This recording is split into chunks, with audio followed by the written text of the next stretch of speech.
On Labor Day weekend 1919, in the small working-class town of Marion, Indiana, professional motorcycle racing in America made its triumphant return. It was an occasion of unparalleled enthusiasm, with the world's greatest motorcycle racers in the saddle yet again, jockeying the fastest machines yet built as America's most prominent manufacturers fielded teams brimming with technology after the First World War had halted everyday life. It was a moment of pilgrimage for the most ardent two-wheeled enthusiasts who flooded in from every corner of the country to welcome back the heroes of motorsport. It was a moment that marked the return to the celebration of life after the war, and one that defined American motorcycle culture for decades to come.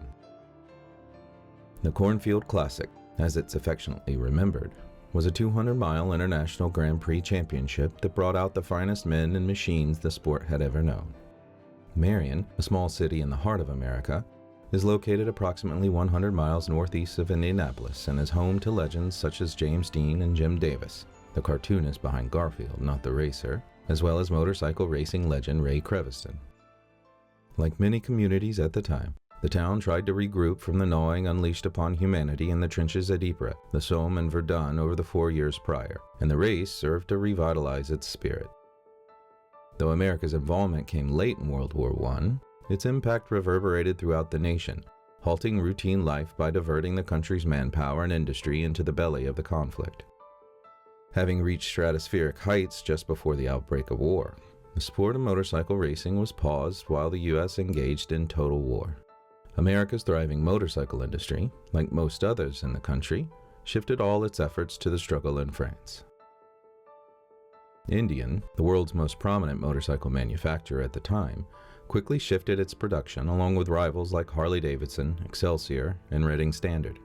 Trade magazines began running national pledge drives, including forms for enthusiasts around the country to sign in return declaring their loyalty to the U.S. government, as well as pledging their willingness and the readiness of their machines should they be called upon for service.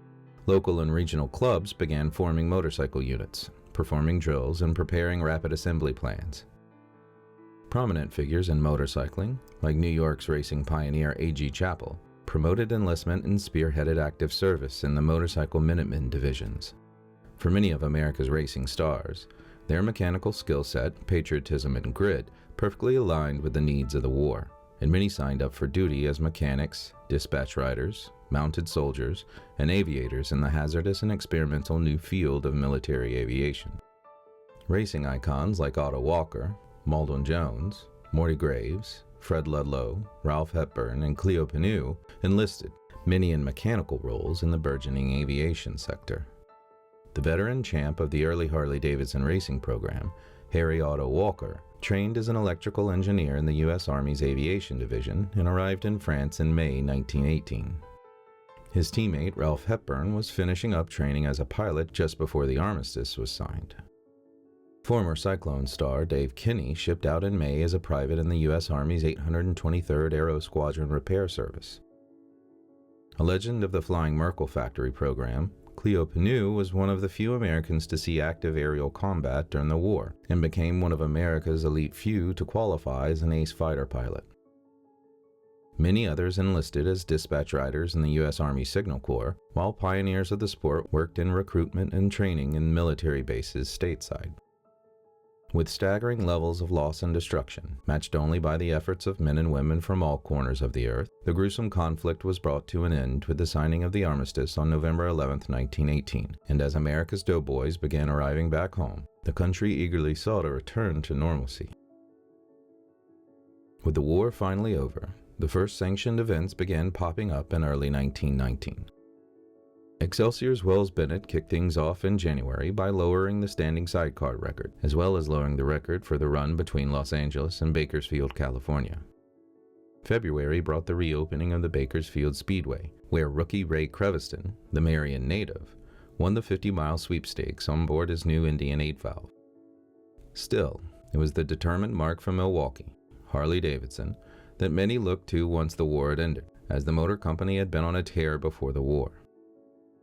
For the first time in its 16-year history, Harley-Davidson outproduced its main rival, Indian, rolling nearly 25,000 motorcycles out of its Juneau Avenue factory. Despite being in business for a decade and a half, Harley notoriously arrived late to the racing game, not fielding a factory team until 1914, in the twilight of the infamous board-track motordrome era. Still, with William Ottaway at the helm of its racing program, Harley-Davidson's factory racing effort had made waves in the brief time leading up to the outbreak of war. While the racers served and the factory churned out tens of thousands of J models for the military, Ottaway continued tinkering on his racing tech and wasted no time reassembling the Harley-Davidson factory racing team as soon as the ceasefire was signed. By June 1919, Ottaway had recruited former team captain Leslie "Red" Parkhurst, who had taken up work as a truck mechanic in Milwaukee during the wartime interruption. With Parkhurst again on board, Ottaway chose the M&A-TA's 200-mile national championship for the new Harley-Davidson team to make their debut on June 22, 1919, at the Dirt Oval in Los Angeles' Ascot Park. Parkhurst, Milwaukee's old stalwart, was joined by Ralph Hepburn, Ray Wisher, and Earl Roylands. A talented new youngster by the name of Albert Burns, a pesky hanger-around at the pre-war races who earned the nickname Shrimp due to his diminutive frame and persistent ribbing of the racers, was also brought on board for the race at Ascot. The new team joined a field of 11 other racers, including Excelsior's Will Bennett and Roy Artley, while Dave Kinney, Ralph Smith, and the New Zealander Percy Coleman rode for Indian. Also slated to appear on board the Springfield Crimson was Ray Crevison. However, reports claim that Crevy developed a case of, quote, temperament when he saw the poor state of the Springfield factory support, or rather lack thereof, and bowed out of the event at the last minute. Crevison's protest was perhaps a bit of well-informed foreshadowing, as the Harley-Davidson team proceeded to obliterate the field in front of the 10,000 spectators in attendance, taking the top 5 positions. Ralph Hepburn took the top spot along with the $600 prize and 2 gold cups, followed by Red Parkhurst, Ray Wisher, Shrimp Burns, and Earl Roylands. The victory was sweeping and further emphasized that the former underdogs from Milwaukee were now at the top of the heat in the American motorcycle industry, a point on which they quickly capitalized, running advertisements touting Harley's winning hand. Still, for the determined manufacturer from Milwaukee, the victory at Ascot was just the beginning. Ottaway continued to build his factory team, developing a new class of factory racing machines, including his line of powerful overhead valve racers, until, in August, Harley's champion had returned. It was in the August 28th issue of Motorcycle Illustrated that America proclaimed, "Take your hats and chuck them in the air. Here comes Otto Walker back from over there." Without a moment wasted upon his return, Walker was greeted back into the Harley-Davidson team by Ottaway and prepared for the next event on the calendar, which was slated to be held in Marion, Indiana. At Marion, Bill Ottaway planned to unleash a new chapter for the motor company. It would become the moment that Harley-Davidson assumed its seat upon the throne of American motorcycling. It was the moment that the iconic and unstoppable Harley-Davidson wrecking crew was reborn, establishing a brand legacy as one of the world's finest. On September 1st, 1919, the Motorcycle and Allied Trades Association, or M&ATA, successor to America's earliest motorcycling sanctioning body, the Federation of American Motorcyclists, and precursor to the AMA, organized the International 200-Mile Championship Road Race, known today as the Cornfield Classic.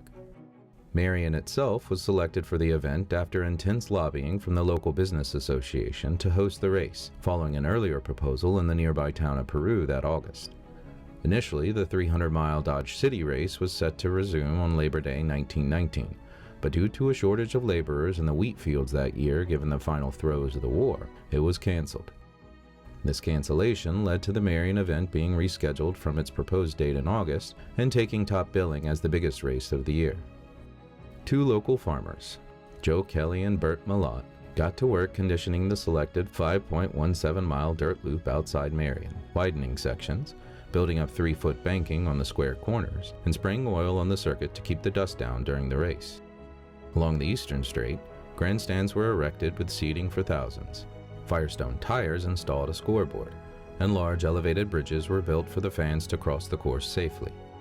In total, the race would cover 206.9 miles under the sanctioning of the M&ATA, managed by Mr. Bob Strum, officiated by A.B. Kaufman, and started by T.J. Sullivan. For the prizes, the M&ATA provided diamond, gold, silver, and bronze medals for the top 4 spots, as well as cash prizes. $500 for first place, $300 for second, $200 for third, and $100 for fourth place. In addition, Harley-Davidson provided a gold cup, as well as cash bonuses for any of its team members who placed in the top 3. The Hindi Manufacturing Company, builders of Indian motorcycles, supplied a silver cup for the rider who conquered the first 100 miles in the lead.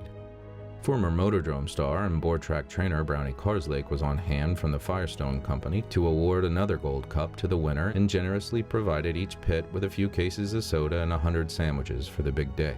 It was also Carslake who circled Marion within a 50-mile radius to put up signs and arrows leading to the big event the week before. By the weekend, the crowds began to arrive. Every hotel room in the city was occupied, including all those at the Spencer Hotel, which served as the hub for the industry representatives and factory teams. Along with the town being fully booked, another 700 rooms and local homes were rented out to visitors. People came in droves. Motorcycle clubs organized tours from as far afield as Los Angeles, New York, and Georgia, and over 400 riders from Milwaukee alone made the 400-mile trek. In all, over 10,000 spectators descended on Marion for the first annual International 200-Mile Motorcycle Road Championship. America's Big Three motorcycle manufacturers arrived in force, having become the country's surviving brands after the war had acted as the final nail for the atrophying industry and stacked their decks with the greatest names in the sport before the war. Indian, who had dominated racing since its inception, assembled a team including Teddy Carroll, Eugene Walker, Roy Artley, Don Marks, Baxter Potter, and Percy Coleman, a New Zealander who represented the only foreigner to compete in the international event. As for their machines, Indian unveiled a new type of racer based on a 61 cubic inch Power Plus, a side valve engine developed by Charles Gustafson and Springfield's newest engineering recruit, Charles Franklin. For the Marion race, the perennially dominant Indian unveiled a new Keystone frame, utilizing the engine as a stressed member as inspired by the success Harley-Davidson had found in Autoway's racing models just before the war. The Marion frame, as it came to be known, was fitted with both the new Power Plus side valve and Indian's tried and true 8-valve twin, which had established the company as the mark to beat over the previous decade. For Excelsior, the team was led by the effortlessly talented Bob Perry, who was joined by pioneer racing legends like Floyd Clymer, Joe Walters, Wells Bennett, Ray Creviston, and Warren Kropp. After experimenting with large riveted fuel tanks for its big valve 7SC racing engines earlier in 1919, a fleet of specially equipped big valve Excelsiors were built for the race in Marion. Though the Chicago-based company had tremendous success against Indian in the early days of the board track Motodrome and continued to rack up long-distance records with its 4-cylinder Henderson line, the Excelsior camp represented the underdog at Marion, having slipped from its number 2 position to the ambitious and well-funded Harley-Davidson factory program throughout 1915 and 1916. From Milwaukee, Bill Ottaway's racing department at Harley-Davidson had exploded onto the scene in 1914 and established quickly that despite being the latecomer to the sport, the motor company was a force to be reckoned with. The team soon came to be known as the Wrecking Crew, given its demolition of the best efforts from Indian and Excelsior, and by 1919 was brimming with talent and technology. Ottaway hand-selected the riders, and by the time of the Marion race, the Harley-Davidson Wrecking Crew was comprised of legends like Leslie Parkhurst, Ray Wisher, Ralph Hepburn, Shrimp Burns, Maldwin Jones, and Otto Walker. Walker, the brand's leading champion, was the last to return to the team following his stint in France. Upon his arrival, he brazenly unveiled a trophy from his time in the war, the distinctively crested cork and leather German pilot's helmet, recovered from the head of a fallen Hun.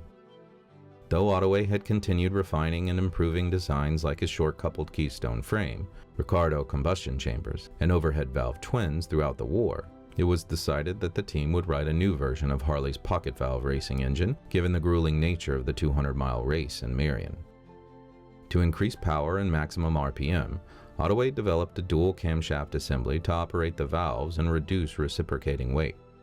This early innovation bottom end was used in both the pocket valve and the 8-valve configuration, and featured a distinctive cam chest cover resembling the drum head of a banjo, giving these rare machines their nickname of the Banjo 2-Cam.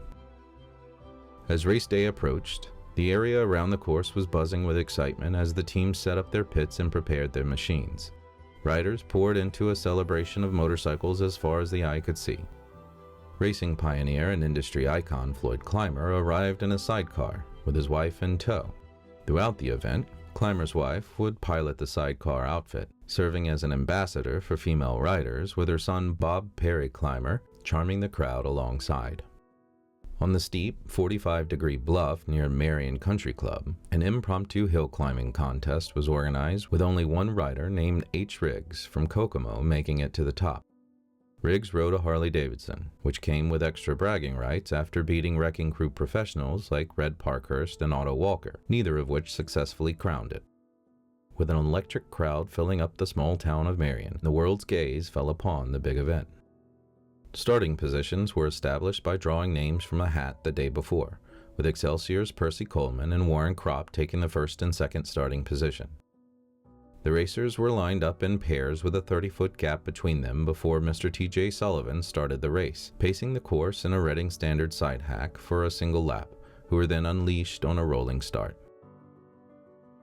Having started in 8th position, Harley-Davidson's hero, Otto Walker, jolted to the front of the pack by the end of the first lap, which he held for the first half of the event. After an hour and a half of wide-open racing, Walker slipped into second position behind teammate Leslie Parkhurst, but again lost position during pit stops to Indian's Teddy Carroll. Carroll continued gaining on Parkhurst until the 39th lap, when he was forced to pit due to a broken exhaust valve spring. On the sidelines, the Indian crew, headed by engineer Charles B. Franklin, took only 2.5 minutes to make the repair, but the damage to his time had been done, and Carroll lost several positions.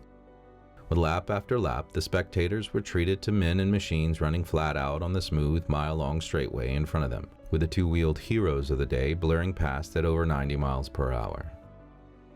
While the racers navigated the notably rougher terrain of the back straight, spectators were delighted by the action they saw in the pits, none more well-equipped and efficient than Ottaway's Harley-Davidson camp, which was attended by co-founders William Harley and Walter Davidson. There, fans were treated to a frenzy of fast work, gassing up the wrecking crew, topping off the oil, swapping out tires, and even some heavy repairs to keep the team in the fight. Leslie Parkhurst came in with a busted gas tank and a failing oil pump. Otto Walker had a busted exhaust valve, and Shrimp Burns had taken a spill and came in with a broken left pedal, which only took 42 seconds to replace before he was set off again. In the Excelsior pit, formidable racer Carl Gowdy ran the show and, according to reports, produced the finest operating pit of the event. However, his work was made easier by the sturdy big valve Excelsiors, as they only required fluids, plugs, and the occasional quick valve adjustment for the entirety of the race. As the event unfolded, the grueling distance began to take its toll, and both riders and machines began to fail. Sadly, Marion's own hometown hero, Excelsior's Ray Creviston, was out first, having suffered an early spill but returning to the race only to retire given his fatigue and injuries. Indian star Gene Walker was only 5 laps in when his magneto gave out, while the remainder of the field gradually succumbed to broken valves and stuck pistons.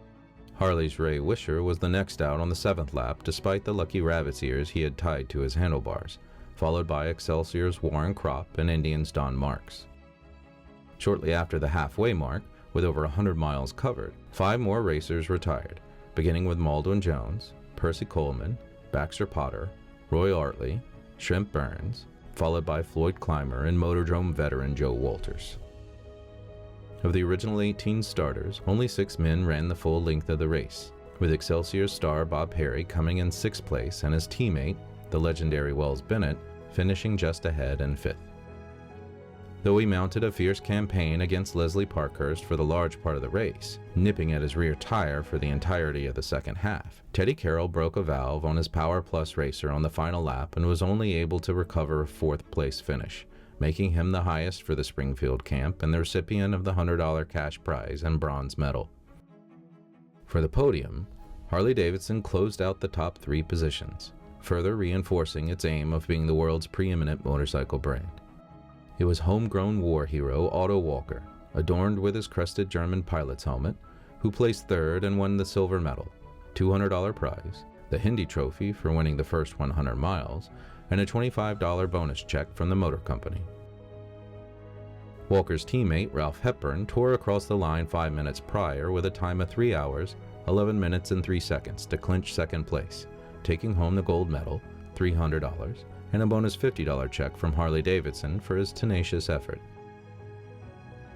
He was Harley's original champion, the man who helped build its dynasty from the beginning back in 1914, the sorrel-topped comet himself, Leslie "Red" Parkhurst, who won the day, having held an average speed of 66.5 miles per hour for the roughly 207-mile dirt course.